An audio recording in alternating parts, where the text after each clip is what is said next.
Okay, so this is my success heritage, meaning these are the people that have made my life successful.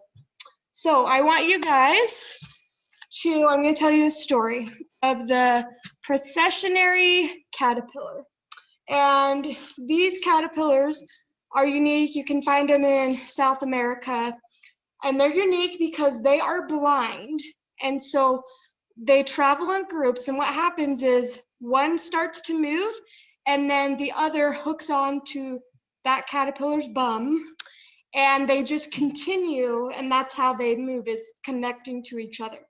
So I can't remember his name, but there was a scientist that wanted to try an experiment. So he got a whole bunch of these caterpillars and put them on a pot, so on a flower pot. And he wanted to see what would happen if he just left them there. And he made sure that they had enough food and water to last them like forever. So he watched them, and they just continued to go around in a circle, and he got bored. So he decided to leave and go home. So he came back the next day, and he noticed that all the caterpillars were dead. And he did a caterpillar autopsy and decided that they died from starvation and dehydration, which is funny because they had enough food and water. And so they died because they weren't able to see outside the box. They had everything they needed, but because they were so concentrated on following each other, nobody broke the line, and so they all died. So I want you to think about that during this presentation of thinking outside the box. Okay, so I want you guys to imagine, do it with your finger. I want you to connect all the dots with never breaking your pencil, and it has to be 4 lines. So I just want you to, anybody think they have it? Okay, let me give you some clues. People limit themselves by the way that they think, and people make decisions not according to the truth, but according to the truth as they and others perceive it to be. So now, hopefully this works. I'm going to show you how to do it. 1, 2, 3, 4. And you can't see, but those bottom ones are connected. They're not broken. So why do you guys think that it was hard for you to figure that out? Why were you struggling? Yes. Because you have to go out of the box to figure it out. You can't just keep it inside of the box. Perfect. That is awesome. Who told you you couldn't go outside the box? But when we're growing up, right, what do we learn in kindergarten? Stay inside the lines. Your picture's not pretty unless you stay inside the lines, right? Scary going to the dark. Mm-hmm. Absolutely. But yes. But didn't we learn everything we needed to know in kindergarten? Of course, of course. But it's so true. Think of how much we're missing because we're staying inside the lines or not thinking outside the box or too scared to go into the dark. Okay, now I'm going to do another exercise, and I'm going to tell you what to look for. There's going to be 5 pictures. There's going to be a Indian head, a chimney, an arrow, an alien looking thing, and a backpack. So now that I've told you what to look for, I want you to tell me when you can see them. Okay, where's the top hat? So Lindsay, come up and point as I tell. So the top hat is at the very top, right there. Do you see it? The Indian head is right below that. Can you see that it's facing this way and his feather is out, the hat. So can you, okay. So if you're looking at the screen, his feather is this way and the profile of his head. Can anyone see it? Okay, okay. So then, where's the arrow? It's right there. Yep. And then the alien, so this bottom one is the Indian head. Do you see it now? And then the alien, it kind of looks like Pac-Man and his mouth's open. Can you see that? This one? Yeah. Anybody see it? Okay. Now, what else can you see in this picture? Okay. What about, who can't see well, now you can probably see it, but who couldn't see the word fly at first? Okay. Let me turn it this way. Now, can you see the Indian head? Oh, yeah. And the Pac-Man? Okay, one more time. Now turn it that way. So again, why do you think it was hard for you to see the word fly at first? For those of you who can see it, yes. Yeah. You were focusing on what you told us to focus on instead of looking for the word fly. You guys are smart cookies here. So again, you're looking for the truth as I perceived it, right? I told you exactly what to look for, what was going to be there, but some of you are smart and could think outside the box and see fly. Okay, so who would like to read this quote for me? Anyone? Go ahead. Yeah. Okay. Most beautiful people in the world we have known are those who have known defeat, known suffering, known struggle, known loss, and have found their way out of the depths. These persons have an appreciation, a sensitivity, and an understanding of life that fills them with compassion, gentleness, and a deep loving concern. Beautiful people do not just happen.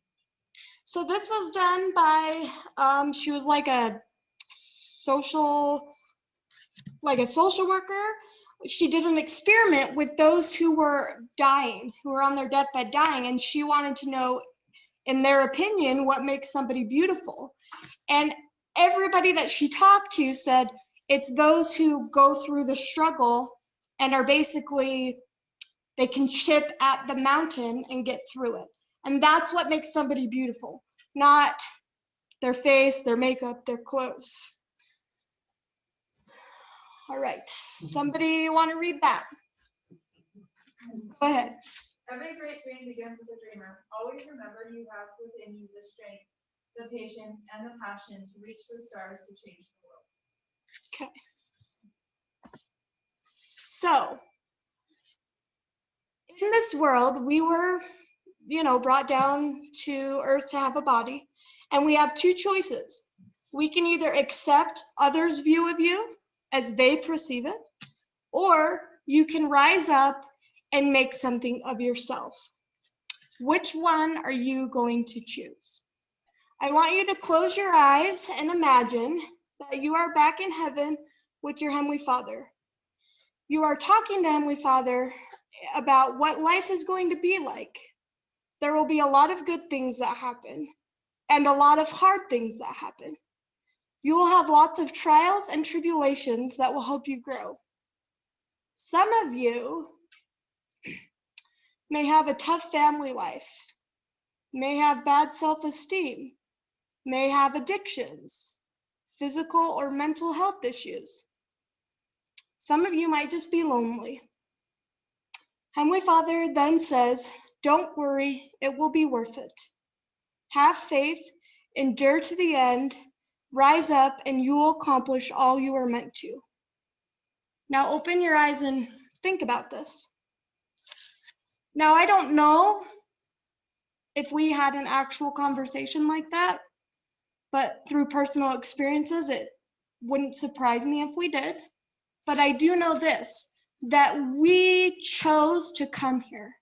We knew that life was going to be hard, but we also knew that it was going to be worth it. So now we have to figure out what our purpose is for this life. You have the power to rise above whatever is trying to bring you down. Because there's a lot that's going to bring you down, including close friends, close family, yourself, Satan. But you have the power to rise above it. Who wants to read some more? Okay, go ahead. Everyone has inside him her a piece of good news. The good news is you don't know how great you can be, how much you can love, and what you can accomplish. Read the next one too, please. One's best successes come after their great disappointment. Right? We have to be disappointed, or we have to go through hard times to even know what good times feel like. All right, I believe that the years of 12 to 18 are some of the most important years of your life.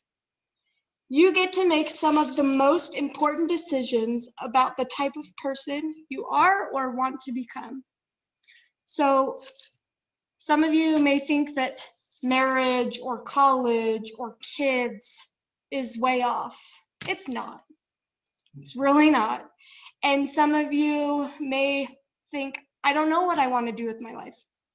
You've got time, but just because you're 12 doesn't mean you can't start thinking about it. You know, think about what you want to accomplish. Okay, there is no passion to be found playing small in settling for a life that is less than one you are capable of living. A winner is a dreamer who never gives up. Notice that he says, oh, he doesn't say a winner is somebody that gets first place. It's a winner is a dreamer who never gives up. All right. That's a joke. You can laugh. It's supposed to be funny. But I'm going to tell you my story and when I found out my purpose and how I've tried to live my life so that Heavenly Father is proud of me. So I want you to think, do I give up or do I rise up? So my story obviously begins with my parents. So when they were dating, my dad came from a family of 9 kids, and my mom had 4 kids in her family. And so when they were dating, they talked about wanting a large family. My mom had trouble, so she could get pregnant really easy, but then the pregnancies became really hard. She had 4 miscarriages, and I think one of them happened at like 7 months. It was a stillborn. So the more that she got pregnant, the harder it was on her body. And so they realized that maybe they wouldn't be able to have such a large family. I do have 3 older siblings. So in between the 2 boys, there was the 4 miscarriages. And then they had my sister.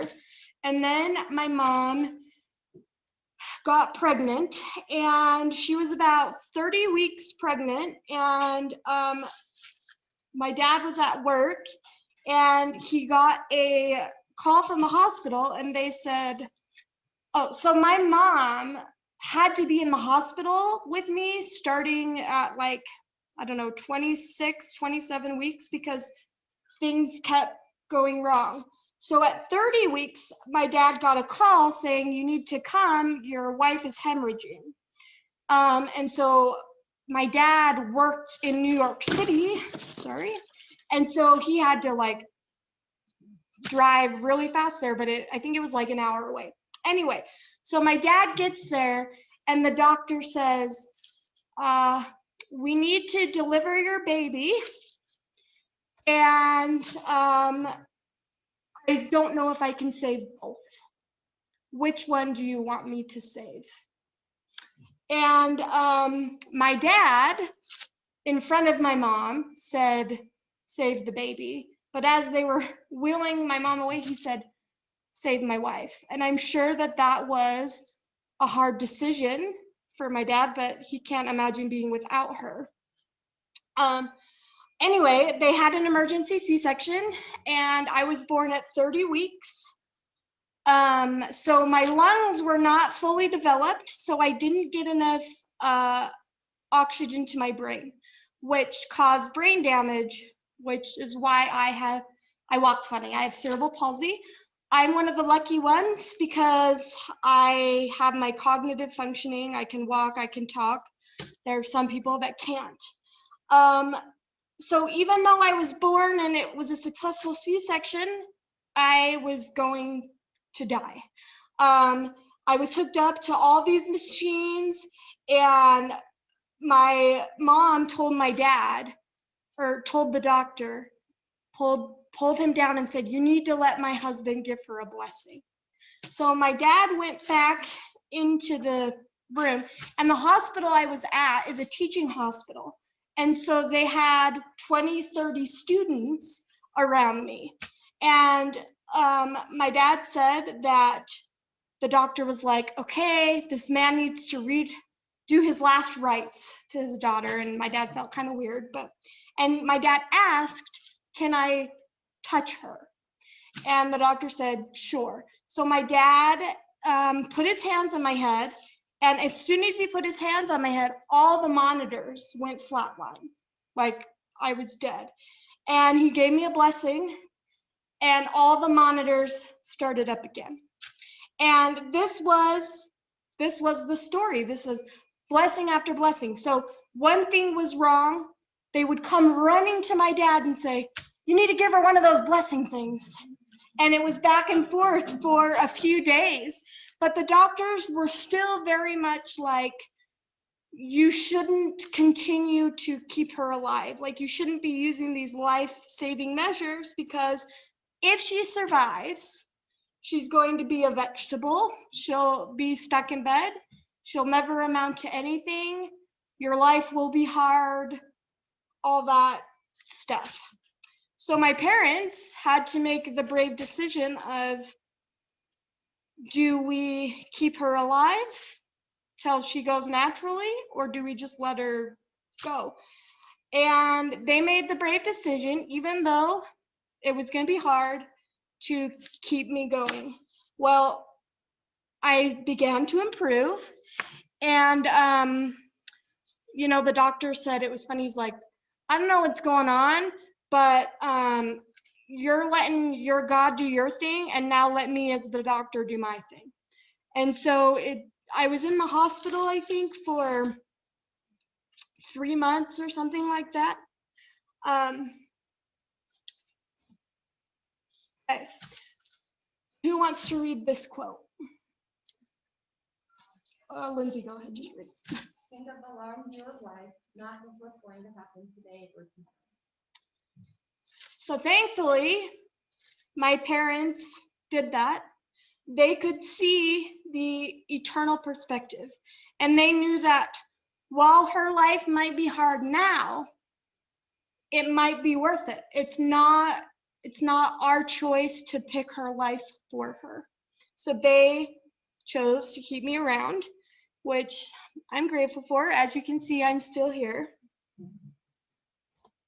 So growing up with a disability is hard. Learning to crawl, walk, and talk. Yes, we all have to learn to crawl and walk and talk. But for me, it took longer. It was harder. The simplest tasks were sometimes the hardest ones. So I want you to think, how often when you go to get a cup of water, do you actually think, "Oh, I have to open the door, I have to get the cup, I have to walk over"? You don't think twice about that. I have to determine, well, first of all, I'm short, so I can't reach anything. So I have to get a stool. Then I have to decide, where do I stand so I don't lose my balance? Then I have to decide which cup is going to be less damaging if it breaks, which one's heavier, which one's lighter. And then I have to figure out how many steps it is to get the water. So again, the simplest things we take for granted. Being made fun of at school. I didn't realize that I was handicapped, different, till I went to school because my family taught me that I'm not. Like, I'm normal. I had to do chores. I'm sure if you asked all my siblings, I was very spoiled, but I was very much normal. And then when you go to school and people are staring at you, or people are pushing you into the boys' bathroom and locking the door because they know that I can't escape, or having a boy push me down just so he can see me fall down and laugh. That was hard. And it actually got worse the older I got. You think that it would get better, but not having friends. It was lonely not having friends. I'm sure maybe some of you are experiencing not having friends, or even with COVID, not being able to see your friends. That's really lonely. But I think the hardest thing still to this day is people not believing in me, or people telling me you can't do that, or you shouldn't do that. It would have been easy for me to look back and feel sorry for myself. And I'm going to be honest, sometimes I still do. And that's okay. Give yourself, I set a timer and I give myself 20 minutes to be mad. And then I get up and go, because being mad doesn't change your circumstance. It's still there. But luckily, I was also taught the gospel and the potential I have as a daughter of God, and that I can choose where I want to go, who I want to be. We are never alone. Heavenly Father is always with us, cheering us on. One of my favorite scriptures is, "Come unto me, all ye who are heavy laden, and I will give thee rest." He knows how we feel. He knows what we're going through because he told us that's what we were going to do. And it probably hurts him when we don't go to him and ask him for help. So I had physical therapy, occupational therapy, speech therapy. I hated therapy. I went every single day from like when I was born until I turned 16. And then I told my parents, I don't want to do this anymore. I'm so sick of having to walk 10 steps and everybody applaud for me. Or I'm so sick of having to do exercises. I just don't want to do it anymore. And my parents let me stop. I had surgeries. I had a rhizotomy. I don't know if that's how you spell it, but it's where they went in and they took all the bad nerves out of my spine and then put it back together. So I used to walk on my tiptoes. And so when they did that surgery, it made it so I walked flat-footed. And then when I was, I think, 12, they rotated my hips 45 degrees, and then they extended my heel. And so while I walked straighter, I then wobbled. So it was like, you get rid of something and you get something. I call it my penguin walk. That happened. But always in the back of my mind, I thought, one day they'll have a surgery and it'll just make me better. It'll just make everything go away. Okay. This is one of my all-time favorite quotes. When I would go to my parents with something that I wanted to do, but I didn't believe in myself, or I thought I'm not going to do it, or I'm not going to be good at it, or they're going to make fun of me, my dad had this on a plaque and would read it. The credit belongs to the man who is actually in the arena, whose face is marred by dust and sweat and blood, who strives valiantly, who errs, who comes short again and again, because there is no effort without error and shortcoming, but who at best knows in the end the triumph of high achievement, and who at worst, if he fails, at least fails while daring greatly, so that his place shall never be with those cold and timid souls who know neither victory nor defeat. So that's basically saying, do it. Failure, you're not failing if you're doing it. You're only failing if you're not believing in yourself and not trying. There have been times where I haven't believed in myself and I haven't followed that advice and I've missed out on things. And I'm sure all of you, there have been something you wanted to try out for a play, but you didn't do it. Or you wanted to try out for a cappella, but you didn't do it. Or you didn't make the play, so you stopped singing. Or the soccer team. It doesn't matter. You're only failing if you're not trying. Sometimes you may have to do things in a different way or adapt to make the situation work for you. So my parents always told me that I could do anything I wanted, and I just had to figure out how to do it. So I wanted to play softball. That's me like in 6th grade, and I'm smiling that big because I'm literally about to fall over, and I'm thinking, just take the picture before I fall. But I wanted to play softball. I went to my dad and I said, hey Dad, I want to play softball. And I'm sure in his head he thought, you realize you have to stand and run. But he didn't. He said, okay. So he called around and none of the rec people would take me. So my dad called up a bunch of neighborhood kids in our ward and said, hey, do you want to form a team? We're probably going to be really bad, but do you want to do it? So they did. And this is how I adapted to my situation, which was also cheating, but whatever. So I imagine me on home plate holding the bat, and imagine my dad kneeling behind me and holding me up.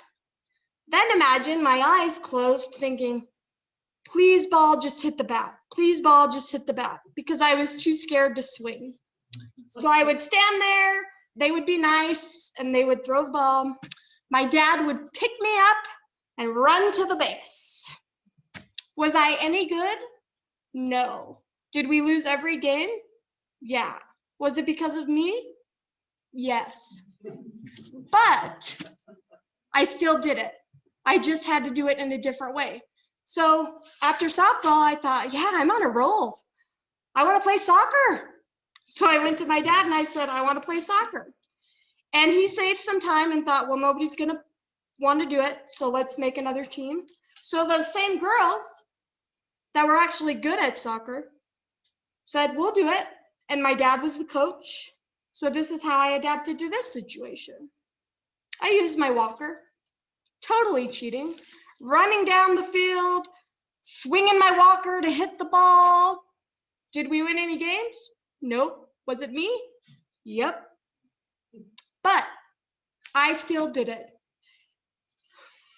If we grow up truly believing that we can do anything, then we can find and fulfill our purpose while rising up, even when it seems impossible.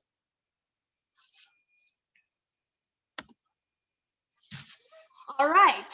So when I was 14, just entering high school, I heard an ad on the radio about a beauty pageant. And I thought, I'm going to do that. My sister had been in some, and so I wanted to be like her and I wanted to join. And I had no idea what it was about. All I knew is you got to wear pretty dresses, you got to talk about yourself a lot, and maybe you get a pretty crown. So I also wanted to do it because people didn't think I could. Because have you ever seen a handicapped person in a beauty pageant? Maybe you have now, it's getting better, but so the day of the pageant, we had our interview, which is like 6 or 7 judges, and you walk in there and they're staring at you. And growing up, I didn't really like to use my wheelchair or my walker. I didn't want people to think I was different. I didn't want something to hold me back. So I didn't use it very much. I do use it in long distances or at Disneyland because you get to cut the line, that type of thing. But so I had decided that I was going to use my walker because when I'm up talking to people and I get nervous, my body stiffens and then I either fall, I can't walk, I fall over or something. Which is why we have the table so I can lean against it. But so I decided to use the walker and I was like, I'm just gonna be me. Like, this is me, this is who I am. So I did the interview and I felt pretty good about it. I think I left some judges in tears, which I felt that was a good thing. So then we have the formal wear where you get to wear a pretty dress. And I remember thinking backstage, like, people are going to be staring at me. So I can either think they're staring at me because I'm using my walker or think they're staring at me because I'm awesome. So I took the latter and I walked really slow and I looked at every judge in the eye and I was like, yep, look at me, I'm doing this. So then after you do your formal wear, they have an on-stage question. And it was random. You pulled it out of a bowl, so you couldn't prepare. And I remember just thinking, Heavenly Father, please help me know what to say. I'm on stage praying about it. And my question was, if you could be famous for one thing, what would it be and why? And I remember it obviously was not me because it came like this. My answer was, if I could be famous for one thing, it would be for being in this pageant to show people that just because you have a disability doesn't mean you can't accomplish your dreams. And I was like, where did that come from? So I went backstage and I thought, wow, maybe that's my purpose. Maybe I'm supposed to be like the first handicapped Miss America. So that's what I thought. So I get up there and I'm like, okay, if I'm supposed to be that, then I'm gonna win. So I remember that they called the top 10 and I was in the top 10 and I was like, wow, like that's pretty good. I should be happy with that. And then I remember thinking, okay, they're about to fourth runner-up, third runner-up, second runner-up, first runner-up, and the winner is contestant number 59, Cassandra Baird. And I could hear my mom like screaming in the background. And I was like, okay, now what? And I think I did like this thing, you know, that they always do, like, oh my gosh. So I thought, okay, that's what I'm supposed to do. I won this, that's what I'm supposed to do. So because I won, I got to go to Florida and compete for the national title. And I'll tell you this, I got a little bit cocky, I think. I got a little bit, I wasn't humble. I was a little bit prideful, like I'm gonna win. And I didn't even place. And I remember thinking, I remember being backstage crying to my parents and saying, I thought that I was supposed to be, you know, the Miss America. I thought that I had this message that I needed to share. And as I'm having this conversation, that man with me in that picture comes running down the hall, which this is totally not allowed. Judges are not allowed to interact with contestants, but he didn't care. He was actually Mariah Carey's vocal coach at the time. And I believe, so he was the producer, and then there was a member of the NAACP on the judging thing. And so he came up to me and said, he was crying and he said, I'm so sorry, but you couldn't win because you used a walker, and that's a disqualification. And then the other judge came up to me and said, I have spent all my life fighting for rights of my, you know, my people, and I didn't even think about the rights that you're missing out on. And then the third judge came up and said, I'm going to make sure that this doesn't happen to anybody else again. And in that moment, Heavenly Father said, this is your purpose. This is your purpose, to change lives, to share a message. You don't have to be Miss America to do that.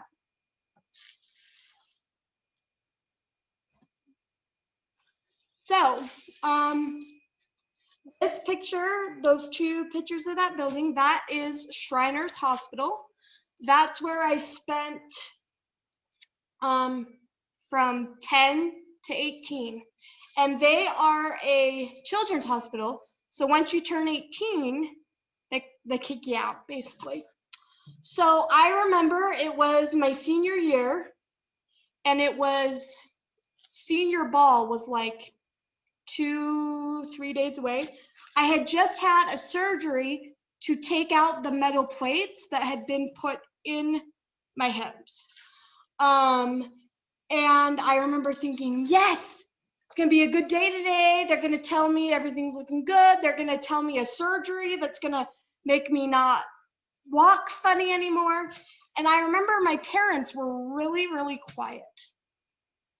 And I just talked and told them how hopeful I was. And they just said, yeah, And they were just really supportive, but quiet, because I think they knew what was going to happen. So I remember telling the doctor, hey, what's next? What's my next surgery? What are we going to do? And she said, there's nothing more we can do. You will always be handicapped, so deal with it, basically. And she left. And I remember as a 17-year-old, I'm pretty sure I sat on my mom's lap as she rocked me and cried. And I remember thinking, this is awful. I'm always going to be like this. People are always going to make fun of me. I'm always going to walk funny. No one's going to date me. No one's going to marry me. And then I remember Heavenly Father saying, you're not alone. You're not always going to be this way. One day you'll be perfect, so just hang in there. Then, right after that feeling, a social worker came in and started talking to me. And right then and there, I thought, I'm going to be a social worker. I had worked with a lot of social workers. Some were good, some were real bad. So I wanted to be one of those social workers that was good. So I decided that in order for me to be able to actually get a job where people weren't going to discriminate because of my disability, I had to go to college. I did a semester at Nauvoo before I went up to Brigham Young University. I got my master's degree or my bachelor's degree, and then one of my teachers said, you need to go on and get a master's. He said, you need to go to this school, the University of Texas, because you are a Spitfire and you're going to give them a run for your money. I was thinking that I was going to go on a mission. I didn't know what the protocol was for people with disabilities, but I thought, no, I'm going to go on a mission. But I decided I was going to apply to 2 schools. If I didn't get in, then I was going to go on a mission. I applied to the University of Utah. I didn't get in. I think that's because they knew I was a BYU fan. But so then I was like, well, if I can't get into the U, there's no way I'm going to get into the University of Texas. That school is hard to get into. The day of graduation, well, before, I had also talked to my bishop about going on a mission, and he said, let me look into it. So the day of graduation, that picture of me and my dad, I got a letter in the mail, or I looked online, and I had been accepted into the University of Texas. Not even 30 seconds after I read that, I got a call from my bishop. Hey, they suggest that you should get an education and not go on a mission till you're older and maybe a service mission. Okay, there's my answer. 6 weeks later, I'm in Texas already. So I got my master's in social work. And I stuck around in Texas for a while, but I couldn't find a job, so I came back here. But because I was flexible to God's plan and acted on the promptings I got, and I chose to rise up during all of my trials and setbacks, I've received more blessings than I can even count. And I have accomplished so many of my goals that I didn't even know I had. You need to be flexible to God's plan. You need to be able to change it up and listen to when he speaks to you.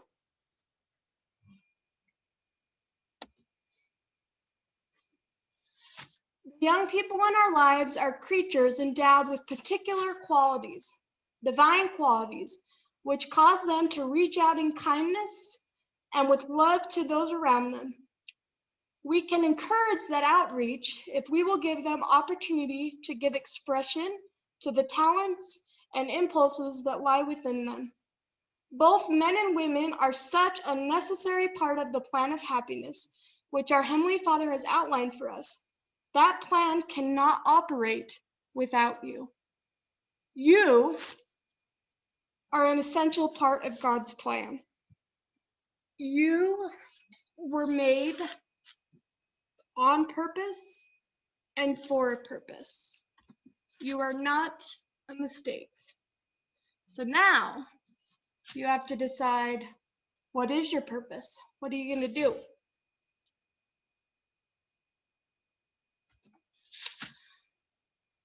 Please don't nag yourself with thoughts of failure. Do not set goals far beyond your capacity to achieve. Simply do what you can do in the best way you know how, and the Lord will accept your efforts. So, as I said earlier, dating was hard. I remember my dad saying, if you will ask a boy to every dance, I will pay for it. Because my dad knew that I was going to have to put myself out there. I was going to have to be the one to pursue. And that's what happened. I did get asked to a couple of dances, but after I had asked those boys to dances. In college, I didn't get asked out on a lot of dates. Like I told you, people were not very nice. I used a golf cart to get around campus, and some boys stole it. And then some other boys, once I got it back, decided to put it on the staircase of the dorms. So I really never thought that I would be able to get married, let alone be a mom.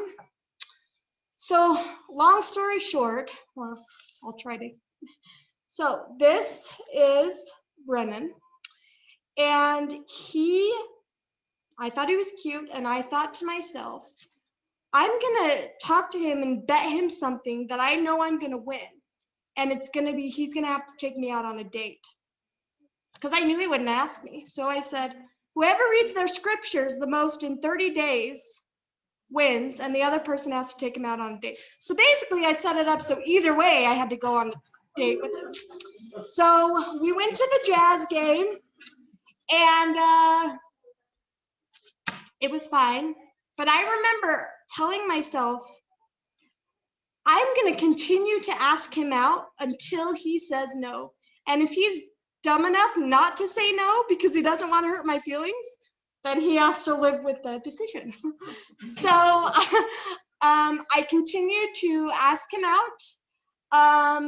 And he would say, okay, I guess, but just as friends, I'm not really interested. We had a lot of back and forths. But the thing that made him different was that he was willing to ask the question instead of making the assumption. So every time he would come to me with some doubt, well, what if this happens? I would respond with an answer. And I remember after one of the talks, I said, give me 30 days. And if you don't love me by then you can leave. I took that from a walk to remember, by the way. So we did, and finally he started to ask me out. side note with Lindsay, she liked his roommate. So we decided, let's do a Harry Potter marathon because they'll come over for every movie. It took Brennan 7 movies to hold my hand. 7. But he finally was like, okay, let's get married. The thing about this is he's able to see the eternal perspective. When he was asking my dad if he could marry me, my dad said, well, what are you gonna do when Cassie gets worse? Because she will. What if she's in a wheelchair forever? What if you have to do more stuff for her? And he said, well, what if I end up in a wheelchair?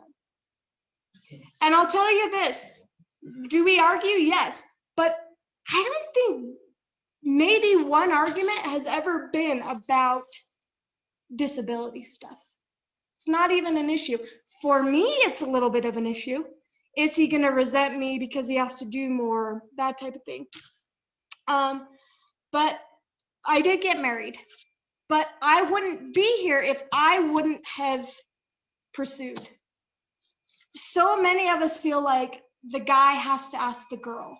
I have to be pretty. I have to be this amount of weight. I can't marry somebody with kids. I can't marry somebody that's been married before. I can't do this. Yes, you can. Just because someone says this is how it's supposed to be, doesn't mean that's how it has to be.